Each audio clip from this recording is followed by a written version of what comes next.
Everyone, welcome to my channel. दोस्तों, मेरे channel में आप सभी का स्वागत है और जो न्यू सब्सक्राइबर हैं उनका हार्दिक अभिनंदन है। दोस्तों, कैसे हैं आप सब? आशा कर रही हूँ कि आप सब लोग अच्छे होंगे, सुरक्षित होंगे और अपने अपने घर में एंजॉय कर रहे होंगे। दोस्तों, जैसा भी समय चल रहा है, लेकिन खुश रहना बहुत ज़्यादा ज़रूरी है। तो एनी हाउ अपने आप को व्यस्त रखिए और एंजॉय कीजिए।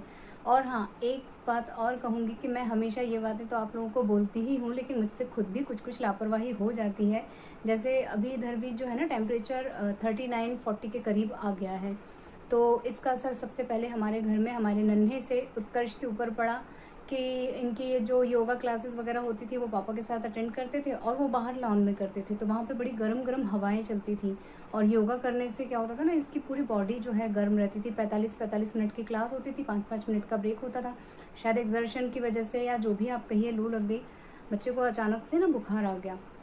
और उत्कर्ष की शुरू से एक प्रॉब्लम रही है कि इसे टेम्परेचर 101 ही रहेगा या 100 रहेगा, लेकिन इसका माथा इतना ज़्यादा गर्म होता है कि आपको लगेगा कि 103-104 इसको फीवर है। माथा इसका बहुत ज़्यादा तपता है और हमें पट्टी वगैरह रखनी पड़ती है और इसके पैर के पंजे एकदम ठंडे बर्फ़ जैसे हो जाते हैं।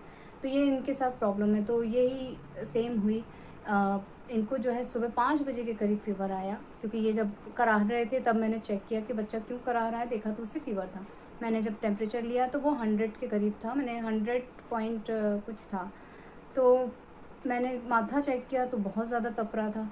तो जिस हिसाब से वो कराह रहा था, मुझे लगा कि टेम्परेचर ज़्यादा था, लेकिन ऐसा था नहीं, माथा बस गर्म था। मैंने फटाफट पट्टियाँ रखी, उसे उठाया, बिस्किट और चाय देकर उसे दवा दे दी और फिर दिन भर हम लोग देखते रहे। तो जैसे जैसे दिन में टेम्परेचर हाई होता बाहर का, वैसे वैसे इसका जो है शरीर का हो रहा था। बिल्कुल उसी के साथ बुखार उतरता, फिर रिपीट हो जाता, फिर उतरता, फिर रिपीट हो जाता।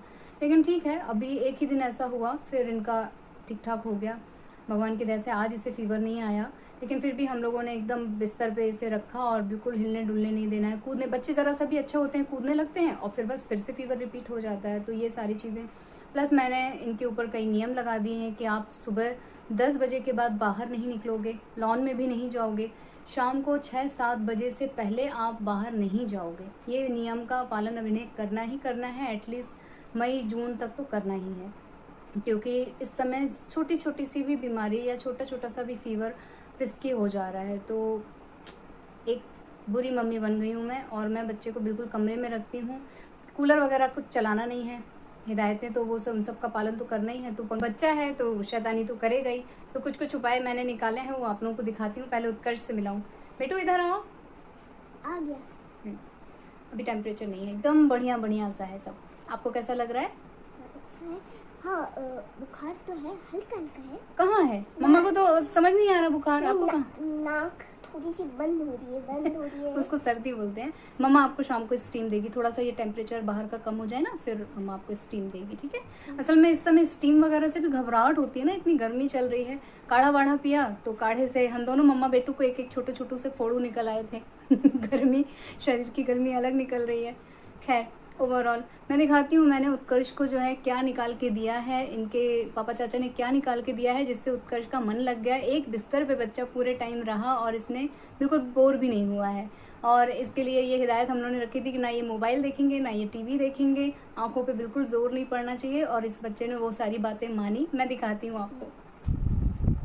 ये है वो खजाना जो उत्कर्ष के मनोरंजन का साधन बना। जो बचपन में हम लोगों के लिए होता था, वही उत्कर्ष को उसके पापा चाचा ने निकाल के दिया है। ये सारी कॉमिक्स इन लोगों के पास थी, कार्टून भर के, और उत्कर्ष ने एक दिन में 7-8 कॉमिक्स जो है हम लोगों से सुन ली है, खुद चित्र देख देख के समझी है, कुछ पढ़ा भी है। तो इसका पूरा टाइम इसी में लगा रहा। पेजेस ऊपर नीचे हो गए। 1-2 तो मैंने इसे सुना दी थी, चाचा चौधरी की, नागराज की, और 1-2 इनने पढ़ ली हैं। कुछ चाचा ने सुना दी, कुछ पापा ने सुना दी। तो ऐसे करके इनका टाइम कट गया। और अभी ये और भी हैं, पूरा एक कार्टून भर के कॉमिक्स है। तो उत्कर्ष का जो है टाइम अच्छी तरह से कट जाएगा। तो ये खजाना था जो हम लोगों के लिए बहुत अनमोल साबित हुआ, बच्चे के लिए। दोस्तों, इसी के सहारे हम लोगों का जो है आजकल दिन कट रहा है। टीवी ना मैं देखती हूँ ना उसे देखने देती हूँ, और दिन में हम लोग 2-2.5 घंटा जो है कॉमिक्स पढ़ते हैं। मुझे भी बहुत अच्छा लगता है, इसके पापा चाचा को भी बहुत अच्छा लगता है। और फिर कैरम वगैरह खेलना है, ये सब करना है, कुछ करने पे हम लोग का दिन कट जाता है। तो अभी तो शाम का जो है 4:30 बज रहा है, मैं जा रही हूँ। आज मैं सोच रही हूँ सभी के लिए हेल्दी सी खिचड़ी बना दूँगी और बहुत ही टेस्टी खिचड़ी बनती है, तहरी बोलते हैं उसको, और हेल्दी होती है, सुपाच्य होती है, तो सभी के लिए अच्छी रहेगी। सबको वही बना दूँगी।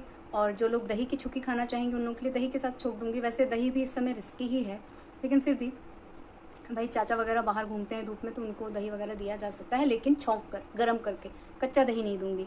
तो मिलती हूँ रसोई बनाने के बाद आप लोगों से। मेरे यहाँ जो तहरी हम लोग बनाते हैं ना दोस्तों, उसमें दाल ज़्यादा होती है, दलिया होता है, हर तरह की दाल जो होती है वो हम लोग रखते हैं। चावल की मात्रा हम लोग बहुत कम रखते हैं। आज मैं इसमें ना एलोवेरा भी डालूंगी और तेज पत्ता और मीठी नीम से इसका तड़का लगाऊंगी। सभी चीज़ों को मैंने धुल लिया है। प्याज थोड़े बड़े बड़े चॉप कर लिए हैं, टमाटर कट कर लिए हैं, आलू और लौकी सब्जी में डालूंगी और एलोवेरा भी छील के निकाल लिया है गुदा। इसमें मैं डालूंगी रोगी, इसको लोबिया भी बोलते हैं, और मूंगफली। तड़का मैं घी से लगाऊंगी, देसी घी से 2 से 3 चम्मच घी डाल दिया है मैंने। हींग ढेर सारी डाल दी है और बस फटाफट तड़का लगा देती हूँ। सबसे ज़्यादा मैक्सिमम इसमें चीज़ें होती हैं दाल और सब्जी और दलिया। और चावल हम लोगों का थोड़ा कम, क्योंकि घर में काफ़ी लोगों को चावल मना है, जैसे मम्मी जी को मना है, मुझे मना है, उत्कर्ष को मना है, तो हम लोग चावल बहुत कम डालते हैं। टेस्ट इसका बहुत अच्छा आता है दोस्तों, कभी आप लोग भी डालिएगा। और एलोवेरा बहुत फ़ायदा करता है, इस वजह से हम लोग इसमें एलोवेरा डाल देते हैं। उसका कसैलापन पता नहीं चलता और हम लोग बहुत मज़े से इसे खाते हैं। और इसमें मैं डालती हूँ पंजाबी बड़ी। सारे रेगुलर मसाले डाल रही हूँ, थोड़ा सा दालचीनी पाउडर डाल रही हूँ दोस्तों। मैंने साबुत दालचीनी इसलिए नहीं डाली क्योंकि मुझे पाउडर डालना था। पाउडर से बहुत अच्छी खुशबू भी आती है और स्वाद भी बहुत अच्छा आता है। एलोवेरा डाल के सभी चीज़ें अच्छी तरह से मिक्स करके फिर मैं नमक ऐड कर रही हूँ। अब मैं इसमें बहुत ज़्यादा क्वांटिटी में पानी डालने वाली हूँ, क्योंकि सभी दालों को पकना है और सब्जियों को पकना है दोस्तों। और ये पंजाबी बड़ी है, मसाला बड़ी, ये मैं उसमें डाल दूँगी चूरा करके, तो बहुत ही चटपटा टेस्ट आता है। लगभग 3 सीटी में जो है मेरी खिचड़ी बनकर तैयार हो जाएगी। पहली सीटी मैं फुल गैस पर लेती हूँ, बाकी की 2 सीटी जो है एकदम धीमी आँच पर लेती हूँ। खिचड़ी पक गई है मेरी। अब इसे मैं मिक्सर से अच्छी तरह से मथ लूँगी ताकि ये एक जैसी हो जाए। बस कच्ची प्याज के साथ हम लोग इसे खाने जा रहे हैं। सो दोस्तों, हो गया हम लोग का हल्का फुल्का डिनर, खिचड़ी। और बस अब मैं आज का ब्लॉग यहीं पर एंड कर रही हूँ, क्योंकि मैं रात में सोई नहीं हूँ तो थकान लग रही है, अंदर से थोड़ी तबीयत भी अच्छी नहीं लग रही है। और उत्कर्ष एकदम बढ़िया से हैं। और बस अब भगवान इसी तरह सबको सुरक्षित रखे, स्वस्थ रखे। आप लोग प्लीज़ वीडियो पसंद आए तो लाइक कीजिएगा और कमेंट करके ज़रूर बताइएगा, और मेरे चैनल को सब्सक्राइब ज़रूर कीजिएगा दोस्तों। कुछ दिनों में शायद सब चीज़ें फिर से व्यवस्थित हो जाएंगी और हम लोग फिर से अपने रूटीन में आ जाएंगे। तो थोड़ी सी व्यस्तता है, अस्त व्यस्त जो चीज़ें चल रही हैं उसके लिए सॉरी। मिलते हैं नेक्स्ट वीडियो में, तब तक के लिए take care, tata bye bye. अपना ख्याल रखिएगा दोस्तों।